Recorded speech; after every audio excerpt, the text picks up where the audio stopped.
사도 바울의 디도를 이 그레데에 있는 이 교회에 떨쳐준 이유 중에 두 번째 이유는 오늘 본문 말씀입니다. 첫 번째 이유는 장로들을 세우기 위해서 그곳에 떨쳐졌고, 두 번째는 그 교회 가운데 일어나는 여러 가지 분쟁 중에 그 중에 거짓 교사들이 가르치는 이 잘못된 교훈을 파라고 오늘 이 디도를 그레데 교회에 떨쳐 두었습니다. 우리가 여러분 성경을 주의 있게 읽다 보면은 신약 성경 복음서와 그리고 사도 바울이 쓴 13권의 책과 또 그리고 일반 서신들로 구성되어 있습니다. 그런데 여러분 잘 알다시피 신약 성경 27권 중에 13권을 사도 바울이 쓴 편지글입니다. 사도 바울이 쓴 이 편지글을 구체적으로 분석해 보면은 절반은 복음에 대해서 이야기를 하고 있고, 절반은 뭔가 하면은 교회 가운데 일어나는 분쟁이나 거짓 교사들의 가르침에 대해서 방어하는 이런 내용이 소개되고 있습니다. 이렇게 봤을 때 성경 신약 성경의 3분의 1 정도는 뭐와 관련되어 있는가 하면은 이 거짓 교사들의 잘못된 교훈을 구별해내고 그것을 어떻게 방어할 것인가, 그리고 이 가운데 있는 그런 어떤 이런 싸움에서 어떻게 승리할 것인가, 이 부분을 다루고 있습니다. 이것은 단순히 그 당시의 교회들에게만 일어난 현상이 아닙니다.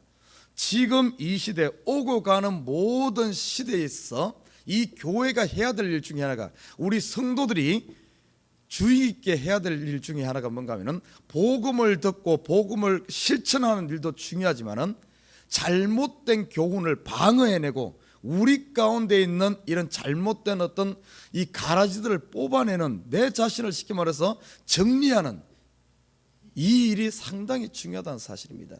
우리가 농사를 지어보면은 곡식을 밭에 뿌리는 것도 중요합니다.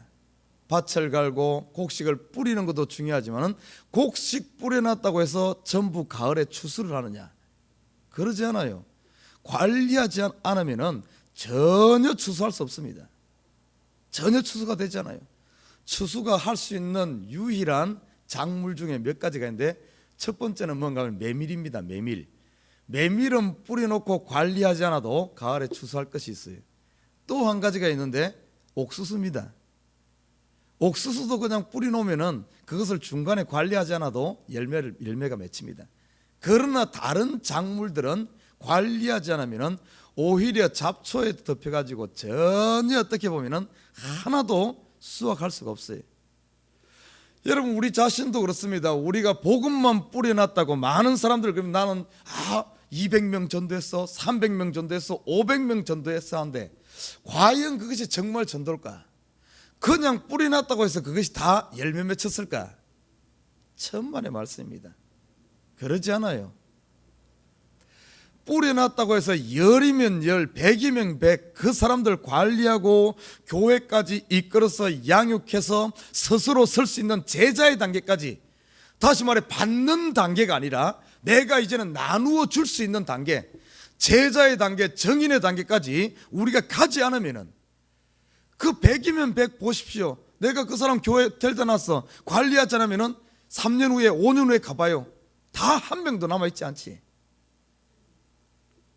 그래서 어떤가 하면 우리가 계속, 우리 자신도 그래요. 한 번 복음 받았다고 해서, 한 번 은혜 받았다고 해서, 한 번 성령 받았다고 해서, 내가 한 번 예수 신앙 고백했다고 해서 내 자신을 관리하지 않고 매일매일 산 가운데 어떤 이런 거짓 교사들의 이런 것과 싸우지 않다면은 10이면 10 넘어진다는 거예요. 내 속에 원망만, 상처만 남는다는 겁니다. 그런 사람들 참 많아요. 이 시대 보면은 신앙생활 하면서 자기와의 싸움을 하지 않음으로 말미암아 수없이 교회에서 상처받아서 남아있는 것은 앙상한 겨울가지처럼 원망만 남아있고 불평만 남아있는 이런 신앙인들이 얼마나 많습니까? 이 왜 그런가 하면은 이 자기를 관리하지 않았기, 그리고 거짓 교사들의 이런 것들에 방어하지 않고 파수꾼을 세우지 않고 그냥 내버려 두니까 온갖 잡동사니가 다 들어와서, 보십시오. 이 가라지가 뿌려지고 막 하다 보면은 곡식보다 가라지가 먼저 자라요. 그래서 우리 마음이 한쪽에서는 복음을 듣고 한쪽에서는 가라지의 이런 소리를 듣고 거짓 교사를 들으면은 어떻게 되는 줄 압니까? 가라지가 먼저 자라기 때문에 우리 속에 상처만 남는 거예요. 그래서 이런 것들을 관리해 줘야 돼요. 자, 오늘 그래서 이 디도를 이 거리대 교회에 떨쳐둔 이유는 사도 바울이 미리 사도행전 우리가 공부하다 보면 알겠지만은 그 이야기를 합니다. 사도 바울은 보통 한 교회를 세우면서 1년에서 3년 정도 머무르면서 그들을 양육시켜 놨어요. 그러나 사도 바울의 미션 자체가, 사명 자체가 한 곳에서 머무러서 목회하는 미션이 아니기 때문에 더 넓은 곳에, 더 많은 곳에 복음을 전하기 위해서 사도 바울은 그 교회를 세우고 나서 1년, 3년 정도 있으면서 그곳에 목사를 세우고 장로를 세우고 나서는 또 다른 곳으로 복음 전하러 갔어요. 그러면서 1차 전도여행을 갔다 오고 2차 전도여행 갔다 오고 3차 전도여행을 갔다 오고, 특별히 2차 전도여행 갈 때는 어떻습니까? 자기가 세운 교회를 다시 신방하면서 그냥 버려두면 다시 한 번 더 방문해서 어떻게 지내나 보고 잘못된 것이 있나 새롭게 그곳에 가서 복음을 전하면서 그런 식으로 하면서 이 평생을 어떻게 보면 순회 전도를 하면서 살았습니다. 그래서 3차 전도여행 하면서 돌아올 때 사도 바울이 각 교회에다 어떤 이야기를 하는가 하면 에베소 교회일 겁니다. 그곳에서 그 이야기를 합니다. 내가 떠난 후에 분명히 거짓 교사들, 엔티크라이스트, 즉 그리스도들, 가짜들이 나타나서 잘못된 닥트린을 전하고 그리고 교회를 흐트리트리는 일이 있을 것이다. 그래서 그런 거에 대해서 너희들은 주의하고 깨어있어서 그것을 방어하라. 그런 이야기를 전해줍니다. 사도 바울은 벌써 하나님부터 그런 어떤 영감을 받아서 그런 일이 있을 것을 미리 예언해 줍니다. 아니나 다를까 그 뒤에 보십시오. 그래서 사도 바울이 이 고린도 전후서라든지 수많은 성경을 쓴 이유가 뭔가 하면 그런 일이 일어날 것을 알고 있었고 그런 일에 어떤 일이 났을 때 그거에 대한 방어책으로 오늘 이 성경을 써서 그곳에서 보냈던 겁니다. 편지를 써서. 자, 그러면은 우리가 거짓 교사들의 특징 몇 가지를 오늘 10절과 11절을 통해서 우리가 한번 살펴보면서 우리 속에 이런 거짓 교사들은 없는가? 혹시 우리가 잘못된 소리를 듣고 있지는 않은가? 정말 바른 복음을 듣고 있는지 아니면은 거짓 교사들의 잘못된 가르침에 우리가 속고 있는지 한번 내 속에 이런 것은 없는지 분별해 보도록 합니다. 자, 먼저 10절에 이렇게 말합니다. 복종치 아니하고. 이 거짓 교사들의 특징이 뭔 줄 압니까? 진리의 말씀에 대해서 복종치를 안 해. 말만 따따붙다 하지, 아는 척만 많이 하지, 그 말씀 앞에서 복종하지를 안 해. 그러니까 자기가 잘났다 그러고 자기 중심으로 자기 고집대로 이렇게 살아가는 거예요. 여러분 보십시오. 매일매일마다 우리 새벽마다 하나님의 말씀을 받습니다. 매 주일마다 말씀을 받아요.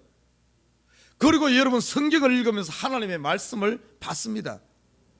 그 말씀이 여러분 이 성경 말씀은 그냥 지식, 내 머리 즐거우라고 주어진 말씀이 아닙니다. 어떤 말씀이에요? 하나님의 말씀은 전부 우리의 행동을 요하는 겁니다. 어떤 것을 하라, 움직이라. 사랑하라 그러면 머릿속에만 하라는 게 아니에요. 내가 몸이 움직여서 사랑을 실천하라는 거거든요.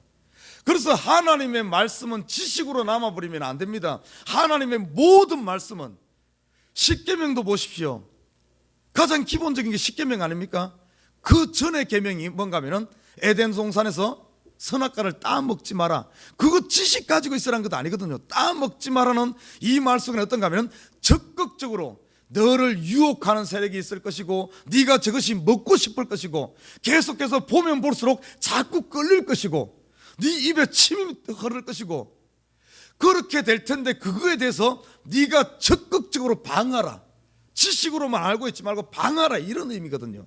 그리고 십계명의 하나하나를 보면은 전부 액션을 요하는 것이지 그러지 않고 그냥 지식을 알고 있으라는 이런 개념이 아니거든요. 그뿐만 아닙니다. 우리 성경 66권에 나타난 하나님의 말씀은 전부 하나부터 열까지 액션을 요하는 겁니다. 전부 액션을 요해. 그러면 어떤가 하면 우리가 어떻습니까? 내가 아는 지식을 하나 받았으면 그것을 내 삶으로 실천해서 그냥 단순히 실천하는 걸로 끝나면 안 돼요. 성경의 말씀은 어떤 줄 압니까? 그 실천하는 그것이 습관이 되어지고 관습이 되어지고 삶이 되어져야 돼. 그래서 이스라엘의 어떤 이 구약 성경을 보십시오. 이 하나님께서 주어진 그 말씀이 이스라엘은 어떻게 됐습니까? 그게 삶이요. 그냥 그들의 관습이 됐어요. 그들의 습관입니다. 이렇게 가서 당연하게 내가 움직이는 것, 내가 바라보는 것, 생각하는 것, 모든 것이 하나하나가 너무나 자연스럽게 일어나는 것이 하나님의 말씀의 실천이 되어야 됩니다. 이렇게까지 가야만 제대로 된 거예요. 한 번 실천하고 끝내버리면 안 됩니다. 사랑하라 했다고 해서 한 번 딱 사랑하고 그 다음부터는 안 하는 게 아니에요. 이 사랑하란 말은 내 일평생 주님 오시는 그때 죽는 날까지 계속해서 반복적으로 해서 그 사랑하는 것이 내 삶의 일부가 되어지고, 그 사랑이 어떤가 하면은 내 캐릭터가 되어야 돼. 내 습관이 되어, 내 습성이 되어져야 되는, 내 인격이 되어져야 됩니다. 하나님의 말씀 자체가 내 인격이 되어져야 돼. 이렇게 되어지는 것이 그리스도를 닮는 거야. 이 말씀 부여잡고 매일 말씀 가운데 이렇게 하기 위해서는 어떻게 해야 됩니까? 여러분, 운동선수가 좀 더 빨리 달리기 위해서, 아니면 탁구를 치면 그걸 어떻게 보면 그냥 무심코 이거 탁구, 저도 탁구를 좋아합니다만 탁구 치면 이거 생각하고 치는 것 아니에요. 그냥 반사적입니다. 반사적이에요. 그 엄청나게 빠르게 오는 그것을 거기다 그쪽에 넘기려면은 나도 생각도 없이 눈보다도 어떻게 하면 손이 먼저 나갑니다. 그 반사적이에요. 그냥 감각으로 합니다. 여러분, 야구 선수가 공 날아오는 거 보십시오. 그 90마일, 100마일로 날아오는 그거 제대로 보이겠어요? 그냥 반사적입니다. 반사적. 축구도 그래요. 축구를 이렇게 했을 때 그 골키퍼가 그 공을 막는 게 그 보고 하겠습니까? 그냥 딱 치는 순간 벌써 몸이 같이 움직이기 때문에 반사적이에요. 이렇게 되기까지 얼마나 연습을 하고 그렇게 하겠어요. 그러니까 벌써 탁 걸으면 소리만 들어도, 눈 감고도 소리만 듣고도 몸이 어느 쪽으로 뛰는데 이 정도 됩니다. 그렇게 되어야 돼요. 여러분, 이 운동선수도 하나의 자기의 습관, 하나의 그것을 만들기 위해서 그렇게 해가지고 그것이 되어지는데, 우리 신앙 어떻습니까? 우리 신앙도 똑같아요. 내가 하나님의 말씀 실천하기 위해서는 이렇게 끊임없이 하나님 앞에, 여러분, 우리 어떤 사람은 그런 소리 합니다. 한 번 회개했는데 또 그 죄 지으면 그 회개한 것 아니라 그러는데, 아니에요. 그렇지 않습니다. 여러분, 하나님 내 잘못했습니다 한다고 내가 그 다음부터 죄 안 짓는, 여러분, 말도 안 되는 소리예요. 그게 그렇게 되겠습니까? 평생 회개해야 돼. 평생. 정말이에요. 내가 한번 딱 회개하고 돌아섰는데 안 할 것 같아요? 여러분이 어떤 기계입니까? 어떤 컴퓨터예요? 그러지 않아요. 제가 생활해 보니까 회개도 똑같은 죄도 수십 번, 수백 번, 우리 경상도 말로 곰백번 해야 돼요. 곰백번. 들어봤는지 모르겠네. 곰백번 해도 또 글로 가. 또 글로 가. 그게 사람이에요. 여러분, 운동선수를 그렇게 해놓고도 또 좀 한두 달 쉬고 나면 어때요? 이 감각이 흩어지는 거예요. 감각이 흩어져. 그래서 또 다시 바로 잡잖아요. 우리도 똑같아요. 똑같아. 이게 바로 오늘, 그래서 어떻게 하면은 이 어떤 진리의 말씀에 대해서 복종하는 것도, 끊임없는 자기와의 십자가 앞에서 정말 내 육신 어째 자꾸 복종 안 하려고 하죠. 내 생각대로 가려고 하죠. 그러지만은 끊임없이 나를 복종시키면서 수없이 십자가 앞에 눈물을 흘리면서 수없이 회개하면서 그렇게 하다 보면 어쩐 줄 압니까? 어느 순간 보면은 나도 모르게 이제는 반사적이 되는 거예요. 반사적으로. 그래서 하나님 말씀 앞에 복종되어진 거예요. 순종되어지는 겁니다. 사랑하는 우리 식구 여러분, 이 거짓 교사들은 그러지 않아. 이 진리의 말씀에 복종치 않아. 이 사람들도 한두 번은 했겠지. 한두 번 하고 나서는 나는 복종하는 사람이요 하며 그거에 대해서 관리를 안 하다 보니까 자기 어떻게 보면 복종도 안 하면서 착각 속에 사는 거예요. 나는 복종하는 사람이다. 나는 믿음 좋은 사람이다. 나는 옛날에 믿음 좋았으니까 지금도 좋을 것이다. 착각하면서 그냥 옛날 것 부여잡고 지금은 복종도 안 하면서 그냥 복종하는 척하면서 하는 줄로 착각하면서 이렇게 살아가는 거예요. 이게 바로 거짓 교사들이 거짓 교사들. 하나님의 말씀에 복종. 이 복종은 끊임없는 한 번이 아닙니다. 끊임없는 싸움을 통해서 반사적으로 되어져야 돼요. 사랑하는 우리 식구 여러분, 여러분 자신은 뭐 남 이야기 할 것이 아니라 거짓 교사라 그러니까 전문 목사 거짓 교사 아닌가? 아니면 우리 뭐 집사님 아니면 전사님이 거짓 교사님 이렇게 볼 게 아니에요. 여러분 내 자신을 보십시다. 여러분 끊임없이 하나님 말씀 앞에서 여러분이 복종하고 있습니까? 만약에 내 자신이 지금 하나님 말씀 앞에 머리로 알고 있는데 행동으로 옮겨지지 않고 그냥 한두 번 행동하는데 내가 그것이 반사적으로 되지 아니하고 습관적으로 되지 않고 하나님 말씀 실천한 것이 내 삶이 되지 않는다면 남의 이야기할 게 아니에요. 지금 내가 바로 이 상태란 사실을 알아야 됩니다. 그래서 우리가 정신을 차리고 정말 진리의 말씀 앞에 내 자신을 첫 복종시키는 저와 여러분 되시기를 주님의 이름으로 부탁드립니다. 두 번째 봐요. 10절에 보면 이렇게 말합니다. 헛된 말을 하며. 헛된 말. 자, 이 헛된 말이라는 것은 그냥 어떤 말인가 하면 우리가 말하는 그냥 쓸데없는 말 그런 개념보다는 지금 이 사도 바울이 디도에게 교회에게 하는 이 말은 영혼을 유익하게 하는 내용이 전혀 없는 헛된 말을 말합니다. 영혼에 유익함이 없는 것.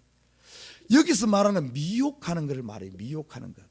어떤 맞는 말 같은데 성경을 가리키는 것 같고 설교를 하는 것 같고 옳은 말을 권면하는 것 같은데 그것을 가만히 속을 들여다보면 영혼을 유익하게 하는 것이 아니라 오히려 우리를 교만하게 하고 자꾸 잘못된 대로 이렇게 가리키는 그것을 말하고 있어요. 그냥 우리가 일상생활을 이야기하면서 뭐 연예인 이야기하고 이런 말이 아니에요.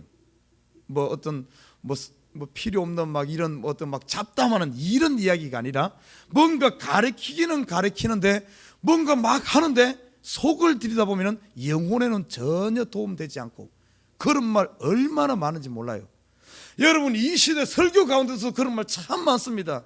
영혼의 유익을 줘야 되는데 영혼의 유익을 주는 것이 아니라 오히려 우리 속에 있는 어떤 자아를 키워서 너 잘한다 너 잘한다 네가 최고다 네가 최고다 이런 식으로 해가지고 요새 보면 이렇게 가르치는데 얼마나 많은지 사람이 어떤 비위를 맞추면서 오히려 잘못됐으면 그거에 대해서 딱 진리를 말해서 옳고 그름을 이야기해주고 복종시켜야 되는데 그러지 않고 틀렸음에도 불구하고 그걸 잘한다 잘한다 하면서 자꾸 키워주니까 자기가 최고인 줄 알고 뭐 자기가 하는 줄 전부 그런 줄 알고 이런 것들을 말해. 이거는 결국에는 영혼에 유익되는 것이 아니라 헛된 말이란 거예요.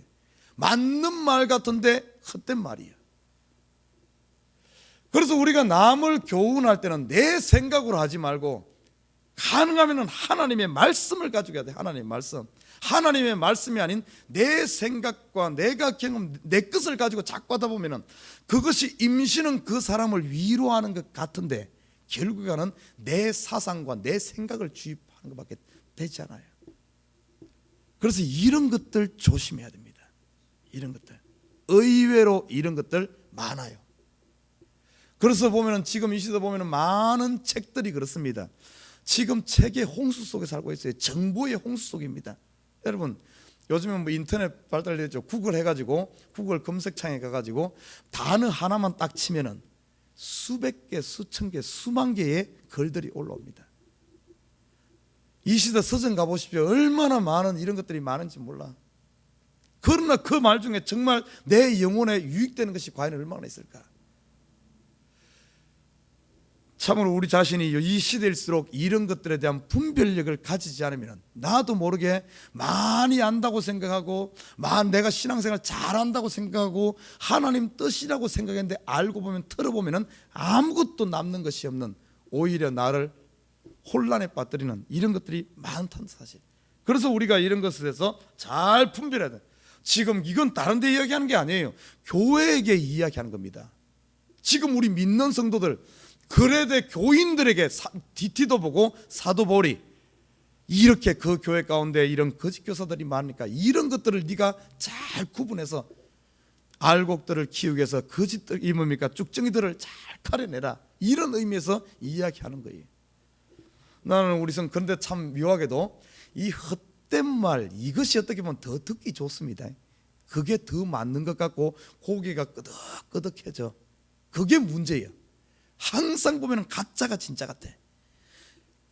그런데 하나님의 말씀은 어떤가 하면 어쩐 줄 압니까? 우리에게 행동을 촉구하고 우리에게 변화를 촉구하는 말씀이기 때문에 들었을 때 부딪히면서 때로는 거부감도 생기고 때로는 그것이 내 마음에 아프기도 하고 채찍이 되기도 하고 이렇습니다.